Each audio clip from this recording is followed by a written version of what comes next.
Hello, it's Alison here. I've just made a short video to help explain how the testamentary trust will works when it commences at first instance. So that means once the first spouse has died, the testamentary trust is set up for the benefit of the surviving spouse and the children. So this is the structure that you would usually see when there is small children in a relationship.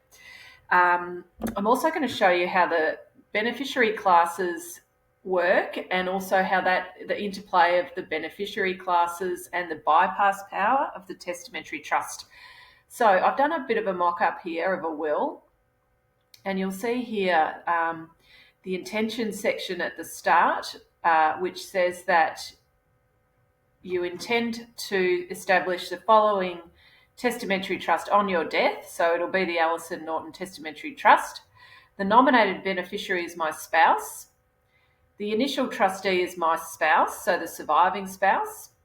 And then if my spouse has also died, or once my spouse dies, I want control of this trust to pass to the kids, but not until they're old enough. So they'd need to be, it's up to you, but I'm saying they all need to be at least 21. So once the youngest turns 21, they would take over control of the trust jointly. But in the meantime, I'm going to have someone from both sides of the family looking after that trust until the kids are old enough. And I've mirrored those appointments for the trustee and the appointor. So these are going to be the same people. So I'm just going to skip to the definitions section and show you how the beneficiaries and the beneficiary classes work. So the beneficiaries are the people that can receive the money from the trust. So the distributions either of income or capital. It's the trustee who decides how to distribute that money to them, but it's only people that are named as beneficiaries that can get the money. Okay, so skipping all the way down to definitions. So don't worry about the highlighting, that's just for me to help with my drafting. The first one I want to show you is the nominated beneficiary. So here, the nominated beneficiary, actually, I should have updated that. It should be my spouse. Okay, so that's the surviving spouse. Then we're going to move on to from the nominated beneficiary. There's then three categories. There's primary, secondary, tertiary beneficiaries. So moving on to the primary beneficiaries, that means the nominated beneficiary, so in this instance, that's my spouse, and all of their children, grandchildren, etc. So these includes my children, and then it goes down the bloodline for any other children. So just remember that's the primary beneficiary. So it's my spouse and the kids. They're the primary beneficiaries.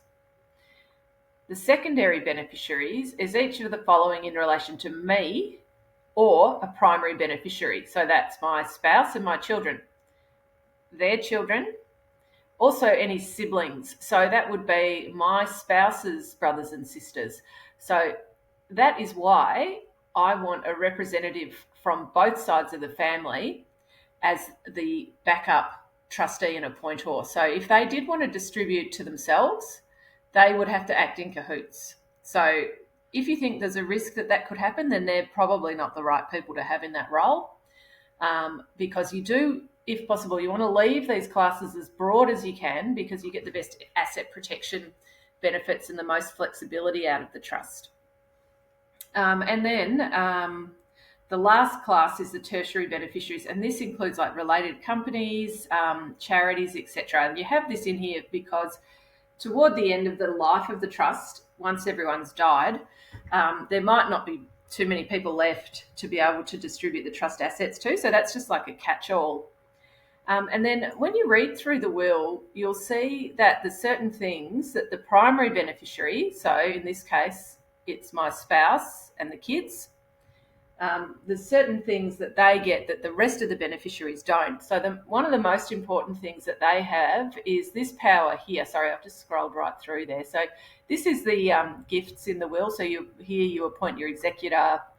I haven't done this properly. It's just for an example. But then you give all of your residual estate to the testamentary trust. And then if it's to be distributed to a trust, the executor, so that's usually going to be your spouse, with the consent of each primary beneficiary of that trust who has legal capacity, so that's going to be, in this case, just my spouse, they can make a resolution to distribute all or some part of the estate directly to a beneficiary of that trust, or to or some of it, not all of it. So they can bypass all of the trust or part of the trust, and then also they've just got this power here to send it to a special disability trust. So this is just in case someone has an accident or something, and there's power to send it to a special disability trust.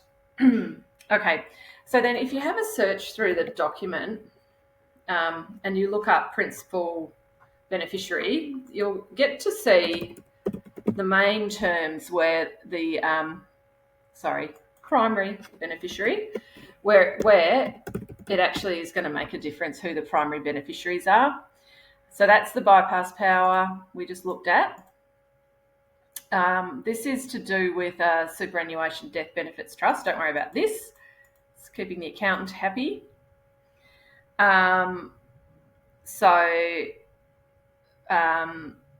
This is saying that someone has to survive you by 30 days for the trust to commence. Okay, so this is the important one. So if at the default time, so this is the end of the financial year or something like that, the trustee holds any distributed income on trust, they hold it for the primary beneficiaries. That's what I mainly want to show you. So the primary beneficiaries are the ones who are primarily entitled to the assets of the trust.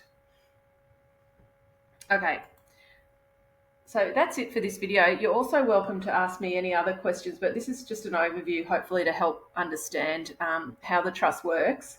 But if at any time you've got questions, please just let me know. Thanks.